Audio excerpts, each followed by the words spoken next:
Rating mga flavors ng Pringles! Let's go!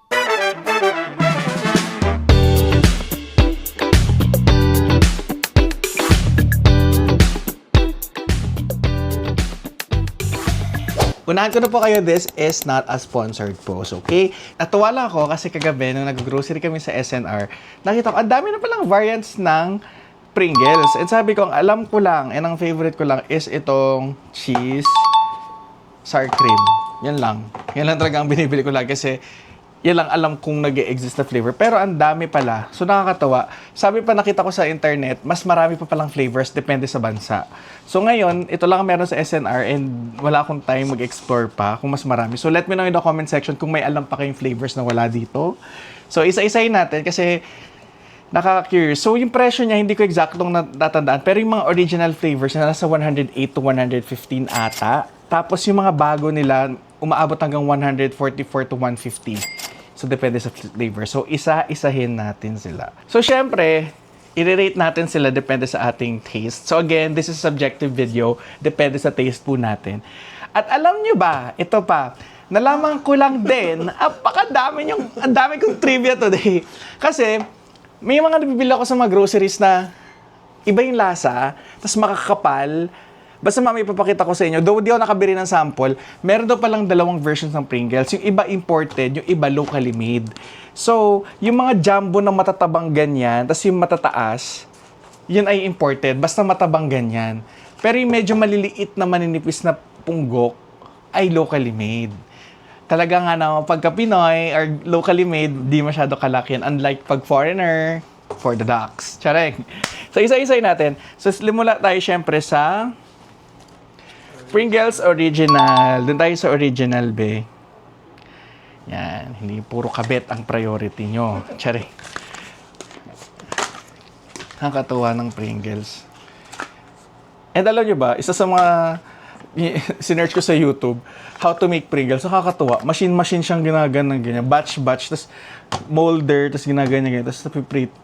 Panoorin nyo na lang. Hindi ko ma-explain. Ayan, so yung amoy niya is typical na Pringles na potato chip na pinrito. Mas nangibabaw yung amoy ng karton. Tsaring. So ito siya, ito ang ating Pringles. So ito yung sinasabi ko, pagka yung foreigner, pagka foreign or imported, manipis talaga siya na ganyan. Pero pagka locally made, medyo makapal siya ng konti. Siguro parang ganito siya kakapal. Doble. Compared sa manipis na ganyan lang. Yun ang napansin ko. Kasi as someone na mahilig sa Pringles, lagi naming napapansin yun na parang paiba-iba lasa, hindi sila consistent. Yung pala, yun nga. So, try natin to.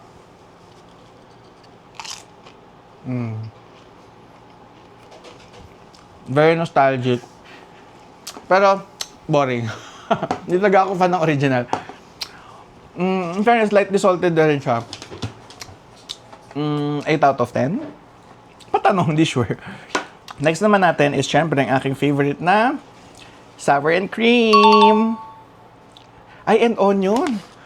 Uy, for the longest, akala ko sour cream lang to. Ito pala ay sour cream and onion. Or alam ko sour cream lang siya before. Tignan natin, Amoy pa lang. Amoy na ano na siya. Same lang siya ng original halos. Hindi masyado maamoy yung mga flavoring nila. Ayun, naamoy ko na siya. Ito siya. Parang may pinagkaiba.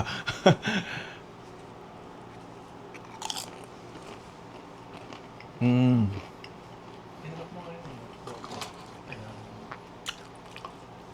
fairness, it's your typical sour cream na sweet, sour, salty. Tapos, namang onion. Parang sour lang. Ayun, ano yung onion? Nasa hiningan mo na. Nasa hiningan nyo na. Oo nga. Nasa hiningan nyo siya. Very hints lang yung onion. Fairness, masarap siya. 9 out of 10. Siyempre, ultimate cheddar cheese.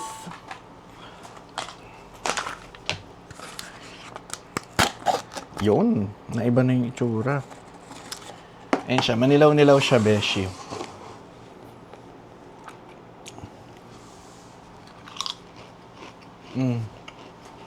Ba talaga lasa nito?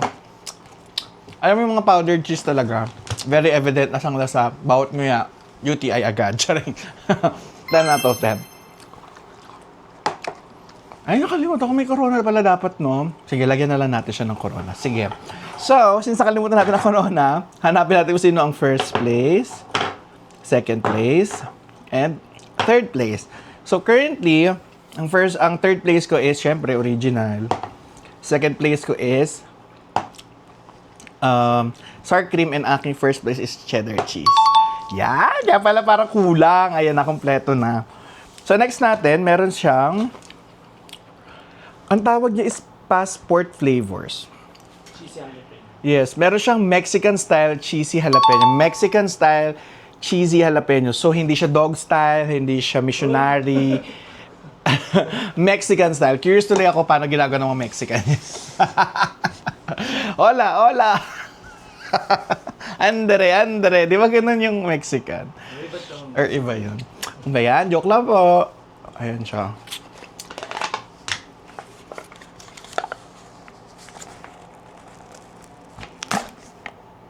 Oh. Bakit mas puno to? Look ha. Itong tatlong original pare-pares eh. Isang piraso lang nabawas ko ha. Tingnan nyo sila. Di ba?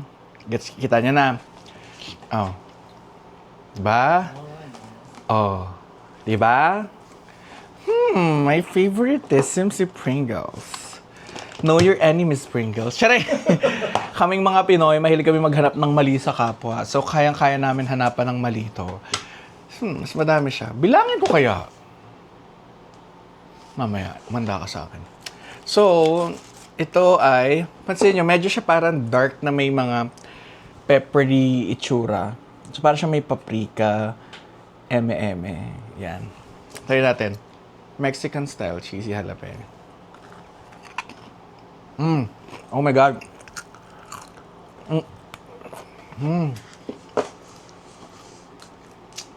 It's not for everyone. Pero, unang lapat sa dila, jalapeno. So, para siya more on the pimiento side ng cheese ang lasa. Tapos, as you munch, Mexican flavor sa parang taco seasoning na alam niyo yung pimiento ng cheese whiz? Yun. Parang gano'n ang kinakain mo. In fairness, bell pepper ang lasa niya. It's intense initially, pero nag-leave siya ng aftertaste ng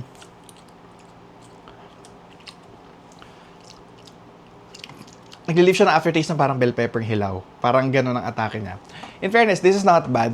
Kaso selected lang ang magkakagusto nito. For those na hindi masyado mahilig sa mga Mediterranean na atake na food, baka di nyo ito mabetan. Pero for those na mahilig sa mga ganong spices, mabebetan nyo to. Pero personally, mas okay siya sa original. Third place. Bye, bitch. Magustuhan mo to kay Herbstick mo. Next naman is sa kanilang limited edition team loaded fries. Wala siyang specific flavor na sinasabi kasi nga, loaded fries.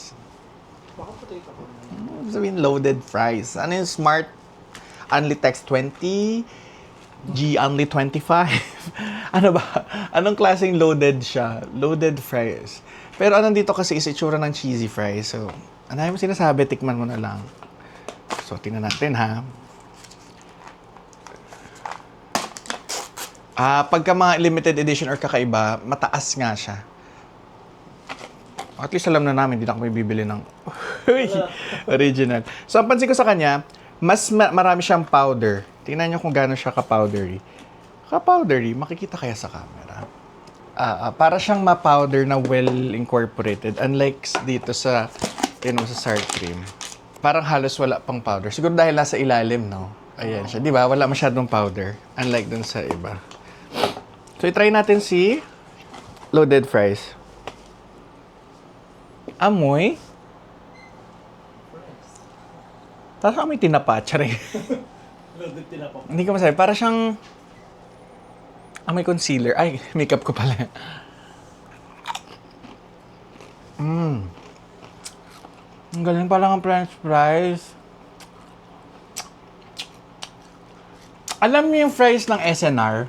Di ba pag nilagay yung parang putin, yung may cheese, tapos may bacon. Without the barbecue sauce, yun. Yun na yun ang lasa. Ang sarap. Oh my gosh. At papatikin mo. Nag-after. Oh, papatikin ko kay Kuya Herbert kasi kasi curious na siya. Gusto niya tikman. Saglit lang. So, lasa siyang ano. Yung kaibigan ko naman siya excited.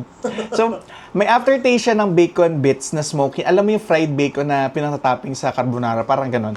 So, it's cheesy, meaty at the same time. A little sweet and the hints of saltiness. Ang sarap. Kaya pala limited siya. Pero ang sarap. Sana maging regular nila to. 10 out of 10. Bye.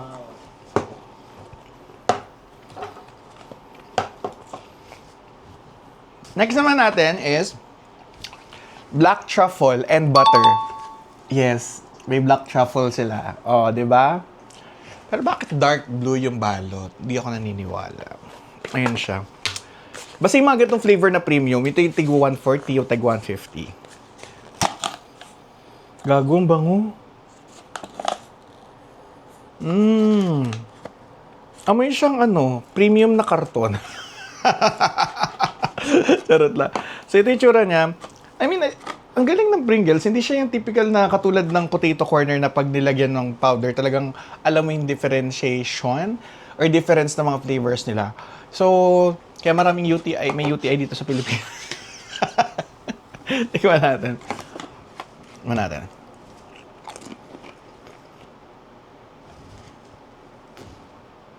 Oh my God. Second bite pa lang, nag-activate na yung pinaka-truffle oil niya. Amoy na amoy. Sobrang amoy. So for those na mahilig sa truffle, magugustuhan niyo to. Actually, hindi to first time ko natikman. Binili na namin to prior, kaya ako nagka-idea na bilhin lahat ng flavors ngayon. Nagustuhan ng picky eater friend ko. So shoutout Steph, nagustuhan mo to. Ipapauwi ko sa'yo to later. Kasi hindi ko time. Sorry. Pag hindi ko time, ipapabigay sa friend. Pero for those na mahilig sa truffle, and then, yung truffle na yung parang artificial, magugustuhan niyo siya. Very evident, lightly sweet, and may hints of saltiness din.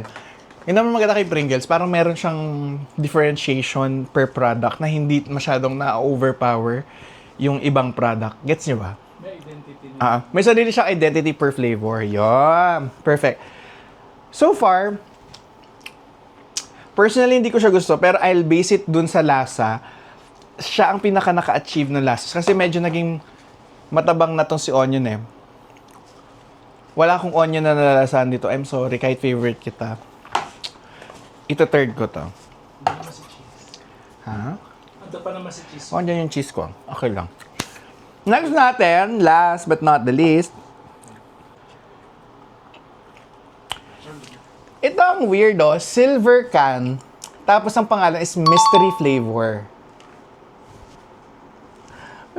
May pa-mysterious ka, Pringles, nakakatawa. So, hindi ko ina-expect. I mean, wala akong idea kung anong flavor to. May nakasulat na Fallout 76. Ano yun? Sari-saring flavor lang? Hindi, merong game na parang Fallout. Game ba to? Sige. So, tingnan natin yung mystery flavor. Wala, nakaka-excite. Nagigets ko na yung mga mahilig sa unboxing na video. Walang amoy. Para siyang original. Mataas din siya. Ayan siya, oh. It looks like your original mystery flavor na Pringles. It looks like your ordinary Pringles na original. Yung pala, random siyang binibigay, tapos ang nakuha ko pa original.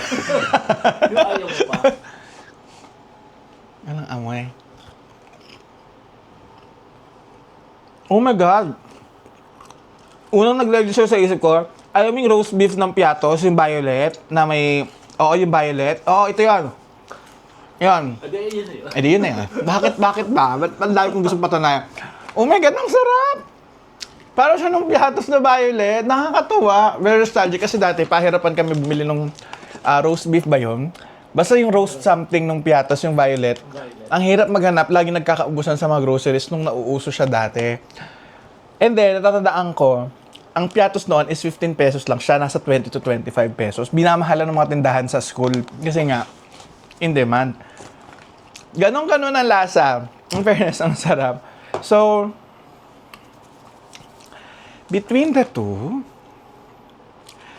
I mean, mas gusto ko to over black truffle. Shit, ang hirap nito. Definitely, ito ang mas masarap than this one. Pero, ibang atake nito. Masarap to. Pero, sorry, aalisin ko to. Ito third ko. Si truffle. Hindi, subjective na eh. Kasi ako personally ang may ayaw nito eh. No. Masarap siya, ayoko lang ng truffle. Favorite ko, aalisin ko siya. Pero kung lasa at pagka-lasang premium, definitely ito na yung final ko. So, again, these are not bad kasi ito naman yung mga classic flavors nila. It's just that, kaya naman pala mas mahal siya sa original kasi nga, definitely, makukuha mo kung anong flavor na dinedeclare nila or tinitake nila dito. So, ang aking third place is ang Pringles Truffle and Butter. Third place. Pero premium yung lasa na. Oo, premium talaga, pang mayaman. And then, ang ating second place is ang Pringles Mystery Flavor na kalasa ng Piatos Roast Beef. And ang aking first place is ang Pringles Loaded Fries. Swear, you should definitely try this one. And sana Pringles, ha? Baka mag-trending ka dahil sa video na to. Baka naman. So, there you have it, mga Dibels. Sana nag-enjoy kayo sa video na to. And may na-discover kayong new flavors from Pringles. So, let me know in the comment section if may gusto kayo ipapunta, ipatikim, or ipatry sa akin, or even ipa-experience. And sana parating masarap ang ulam niya. Kahit hindi tayo mayaman. Bye! Ligpitin ko lang to. Taste it, rate it.